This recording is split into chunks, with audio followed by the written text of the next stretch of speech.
Hello everyone and welcome to my channel. This channel is for educational purposes and we look at different authors and progenitors of theories of everything, ancient and modern, and we look at mostly obscure and fairly esoteric theories that you may need to do a little bit of deciphering and digging, and but they will pay off in the long run because they're giving you a holistic view of the world, and ultimately we'd like to kind of synthesize these different paradigms, these different theories of everything, see what they have in common. I would imagine that ultimately there is only one theory of everything, and that all of these different people, to the extent that they're getting it right, are saying the same thing, but maybe just using different languages. And that's kind of my quest long term. And today is our 379th video covering the reciprocal system of theory from Dewey B. Larson. And Mr. Larson invented the reciprocal system in the 20th century. First put out his two fundamental postulates in the late 1950s, stating his two prongs of how he believed the universe operated, and then he went through a process of deduction to kind of like, if this then that, if the universe is made this way, then this is what the results would be. And so he was able to, through a process of deduction, determine his theoretical universe, what the universe looks like in his theory. And then in his books, he compared his theoretical universe with the universe that the legacy scientists had measured and compiled in their laboratories and through their telescopes and so on. The basic idea behind Larson's theory is that we do not live in a universe of atoms or matter. We don't live in a universe of energy. We don't live in a universe of force. We live in a universe made entirely of motion. And that motion exists in 3 dimensions, in discrete units, and with 2 reciprocal aspects, space and time. So that's the first postulate, more or less. Second postulate is that the universe conforms to the relations of ordinary commutative mathematics. Its primary magnitudes are absolute, and its geometry is Euclidean. I think we'll probably set aside that second postulate for now. There's been a lot of debate about that among Larson's followers, and the Euclidean geometry is definitely suspect, as well as the commutative mathematics. That is more a subset of that those things definitely occur, but maybe not under all different physical and metaphysical conditions in the universe.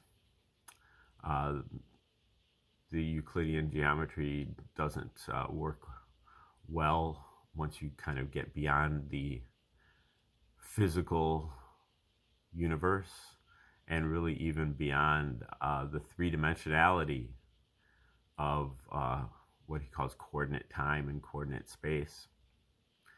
I don't even think it works with the scalar motion. And scalar motion is what Larson is really referring to when he says motion. He's referring to a scalar motion, which is a motion that has a magnitude, but it has no specific direction. Like on the dots of an expanding balloon, all of the dots are moving away from each other as you blow up the balloon, but there's no specific direction involved in that motion. All the dots are moving away from all of the other dots, and you don't get a direction until you actually assign a reference point by arbitrarily assuming that one of the points is motionless. And then by doing that, then you can begin to assign directions to the other dots, to the motions of the other dots. So the motion is a product of the reference point, not the motion itself. And this kind of motion has been observed through the legacy telescopes, and but they have not given it its proper significance. And so Larson is taking that and putting it really at the center of his theory.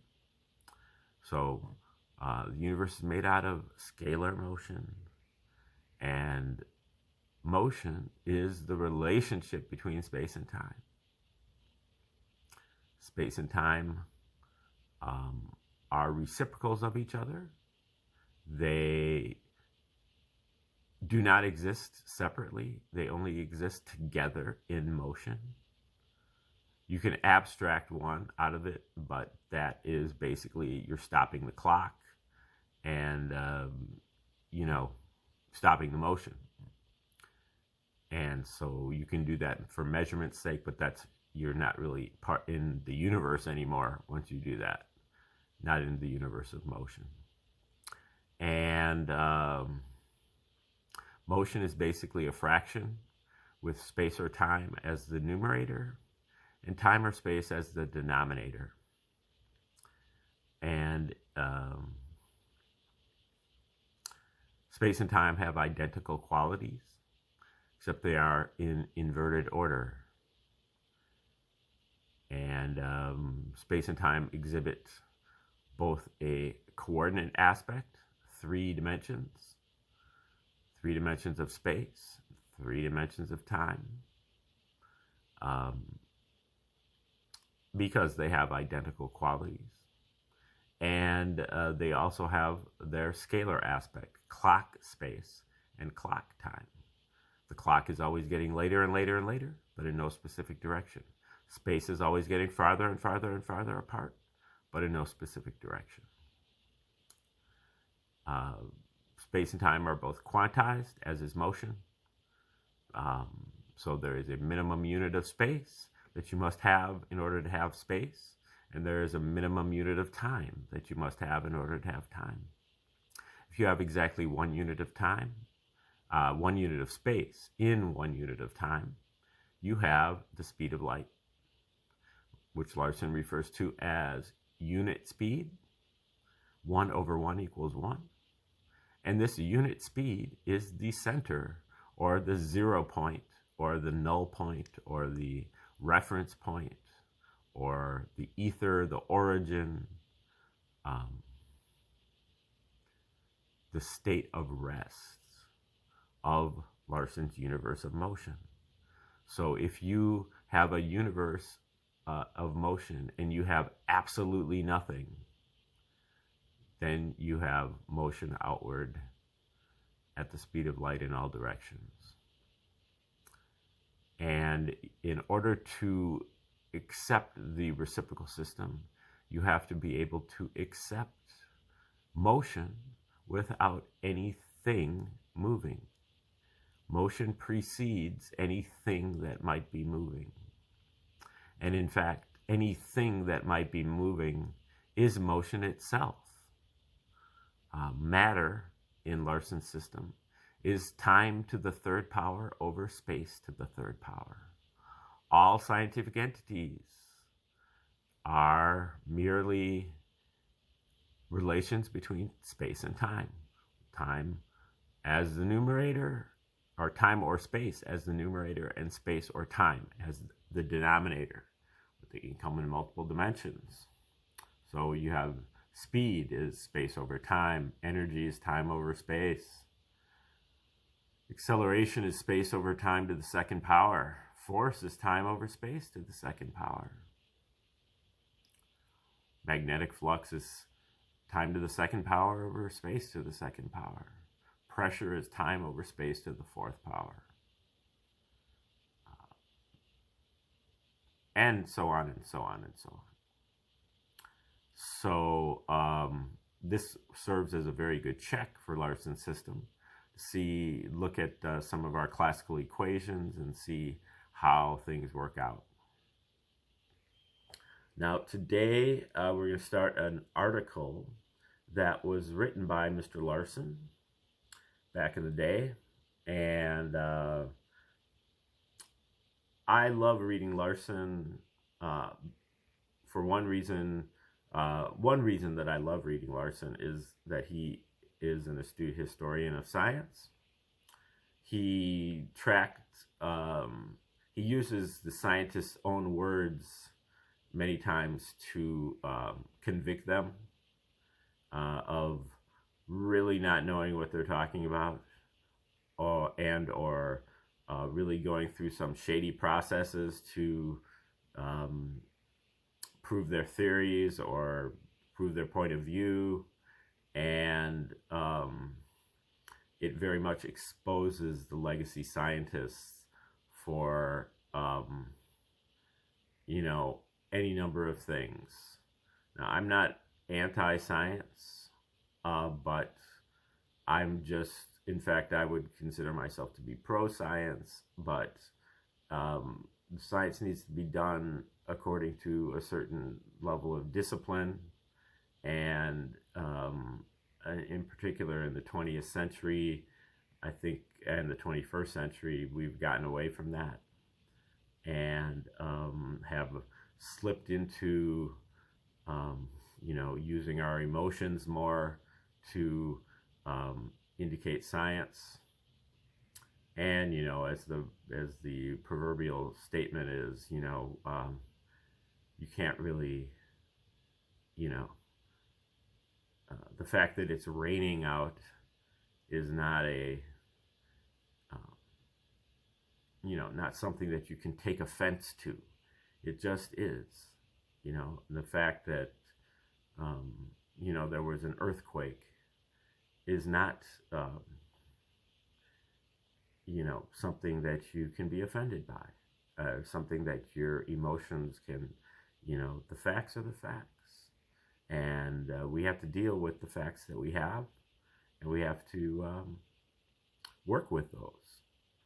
And when we start living in a fantasy world about what we're talking about, that's when we get into the kind of situations that we are looking at the end of 2023 and moving into in 2024, where a good percentage of the population is so deluded that they think that there's,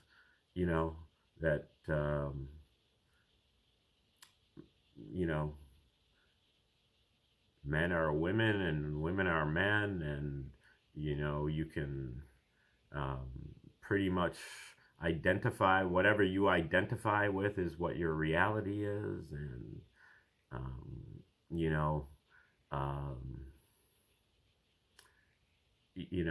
by censoring the truth you can change the truth, and by being ignorant of the truth you can change the truth. These things are all utterly unscientific and represent a march away from human civilization, human our ability to remain human. They are, that is de-evolution or destruction of our humanity when we go against the actual facts that are being presented to us. And I know this has a long history, but it seems to be making a comeback here in the 21st century, and is, if not stopped, is going to augur in another dark ages. So I think this paper from Mr. Larson here is called is relevant, and it's called "Just How Much Do We Really Know?" And it starts with a quote from Percival Bridgman, one of the great scientists of the early 20th century. And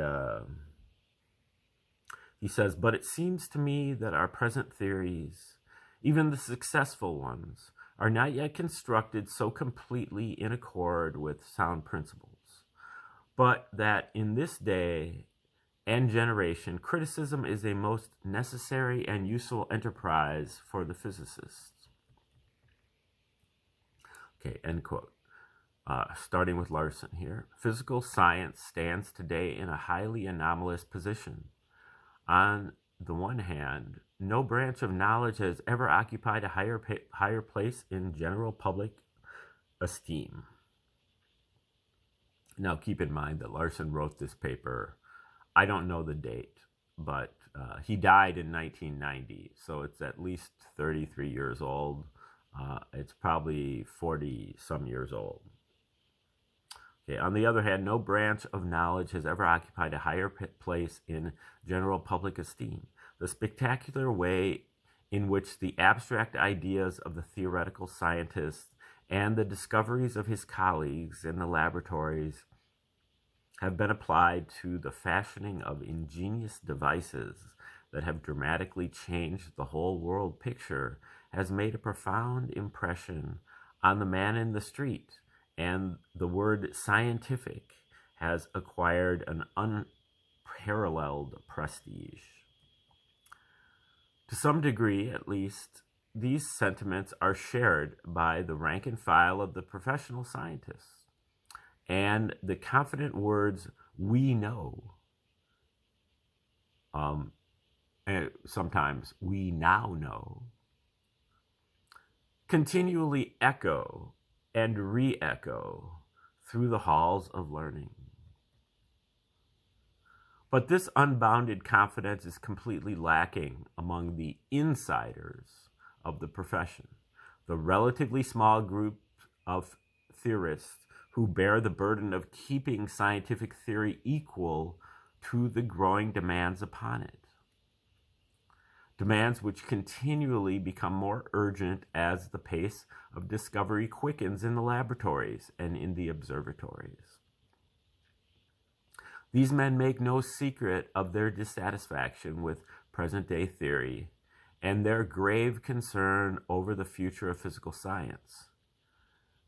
P.A.M. Dirac, for instance, tells us flatly that after many years of intensive research, the efforts of the world's physicists to find a satisfactory theory have been a failure. Coming as it does from one who has had a prominent part in the development of those modern theories which he characterized as failures. This statement stands in marked contrast to the complacent attitude of the scientific profession in general with regard to the adequacy of the underpinnings of their theoretical structure. Nor is Dirac alone in his opinion. Practically all of the most prominent leaders in theoretical science have expressed somewhat the same thought, explicitly or tacitly, at one time or another during recent years. Erwin Schrödinger, another of the developers of current theory, fervently hoped for some upheaval of old beliefs, which in the end will lead to something better than the mess of formulae formulas which now surround our subject.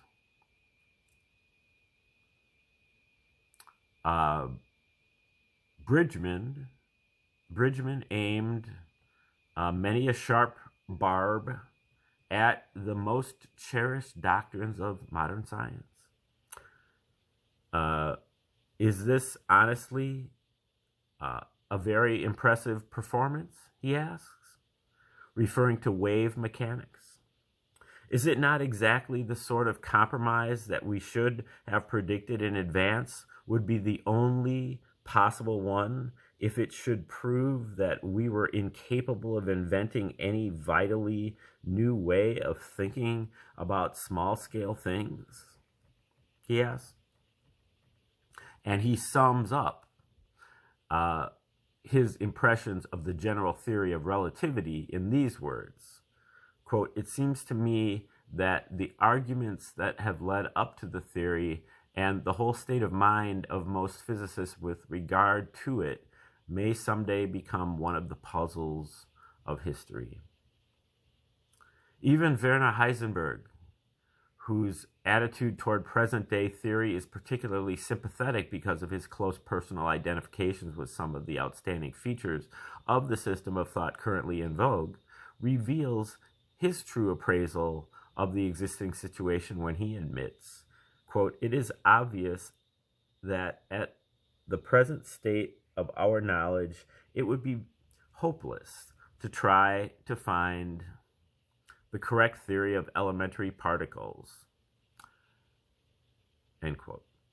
Such comments and admissions by some of the principal architects of currently accepted theory are particularly significant, but there is no lack of confirmation from other sources. Some theorists are beginning to doubt whether an adequate theory can ever be constructed. C.N. Yang of Princeton, for example, was quoted in a recent news release as expressing some doubts about the ability of the human brain in general, and his in particular, to accomplish this task. Truly, as Philip M. Morris characterized the existing situation, it is an unhappy time for theory. The question, why, naturally suggests itself. Why do the acknowledged leaders in the field take such a pessimistic view of the theoretical structure that is regarded so highly by the rank and file of the scientific profession? A structure that enjoys an acceptance so complete that even the most extravagant claims in its behalf are received without demur. The answer to this question is not at all difficult to find. On the contrary, it is almost immediately evident that these leading theorists are appraising currently popular theory much less favorably because they are applying more rigid standards in judging the validity of current claims to knowledge. The scientist who attempts to clarify or improve the structure of theory cannot afford to follow the general practice of accepting today's best guess as the equivalent of fact. He has to do his best to make certain of the solidity of his foundation before he attempts to build anything upon it. All too often, that foundation crumbles in spite of all the care that is taken to check it thoroughly. Anything less than this maximum care would simply invite disaster to those who look upon present-day scientific knowledge from this critical viewpoint. It is obvious that much of it is not knowledge at all. Such a statement may seem incredible on first consideration, since it is generally understood that physical science is an exact science, and that it draws a clear line of demarcation between factual and non-factual material. In theory, this is true. Speculation and hypothesis play an important part in scientific research.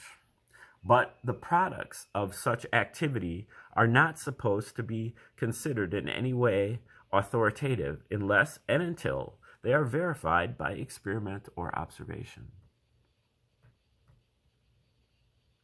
The most distinctive feature of science is that its acceptance of the established facts as the ultimate authority.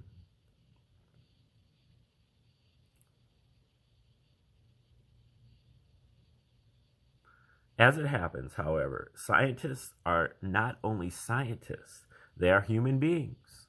And in this latter capacity, they are subject to the ordinary weaknesses of the human race, including a strong bias in favor of familiar and commonly accepted ideas, a totally unscientific reliance on presumably authoritative pronouncements, and a distinct reluctance to admit ignorance.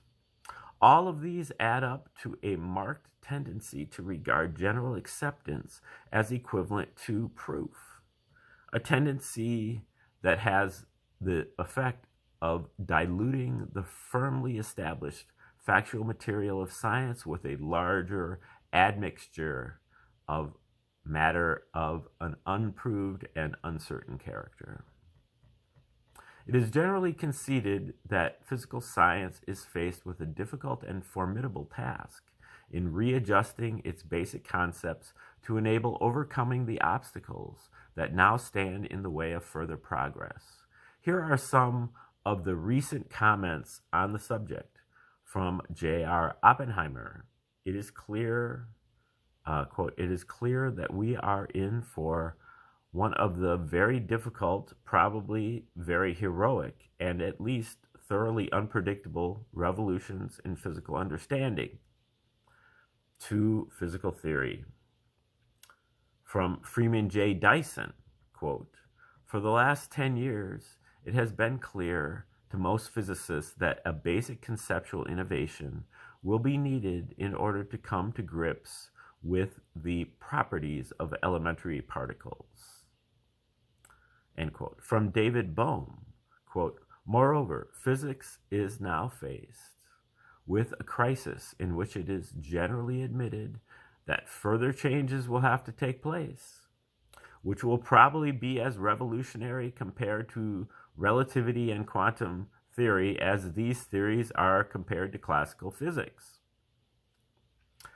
From Norwood R. Hansen, quote, "The whole quantum theory may topple in places the foundations seem far from secure." And from Ernest Hutton, quote, "Most physicists feel that the time is ripe again for a radical change in our ideas and for a new theory." But what happens if the hopes of Schrödinger, Hutton, et al. Materialize and the revolutionary new theory which they anticipate so eagerly actually does appear? As matters now stand, such a theory will be summarily rejected, as it will inevitably conflict with many of the ideas and concepts that we are not permitted to question because they are part of the basic dogma of the present-day science, even though they may owe that standing merely to general acceptance rather than to any factual support. The fact of these new ideas is all the more certain because the task of appraising them is normally left to a small group of individuals who, although they may be willing to concede the necessity for radical changes in principle, are strongly opposed to any change in the general lines of thought to which they are now committed. The average scientist does not normally feel that he can take the time to examine basic scientific concepts thoroughly. As Bridgman points out, many of the old ideas to which he subscribes have not been thought through carefully, but are held in the comfortable belief that someone must have examined them at some time. Yeah, and that's where we're at here. Oh, yeah, well, I'm sure somebody must have looked at this before. Oh, yeah, well, they didn't test it. They didn't test it on humans. Yeah, well, I'm sure somebody must have tested it. They're not just putting it out on the market without testing it, are they? No. Somebody must have looked at this. Yeah, right. Okay, that's going to be the end of today's installment, and we will be coming back tomorrow to get into part 2 of this article. Um, I don't know how long it is, but I think it goes on. It'll probably go on for a couple days. Um, all right. Well, thank you for tuning in, and hope to see you tomorrow. Have a great